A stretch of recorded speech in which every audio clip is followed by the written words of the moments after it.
Did you know owls are basically nature's ninjas? Let's dive into how they pull off their silent flight. Owls have some awesome adaptations for silent flight. First up, their feathers are special. The leading edges have a comb-like structure called serrations. These break up the turbulence and reduce noise, kind of like how a ninja's shoes are designed to be quiet. But that's not all. The rest of their feathers are super soft and velvety, absorbing any remaining sound. It's as if owls are wearing the ultimate stealth suit. Imagine if your winter coat could do that, and let's not forget their broad wings.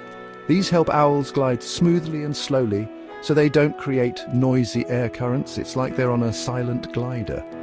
So next time you think you hear nothing, it might just be an owl swooping by, nature's very own stealthy ninja.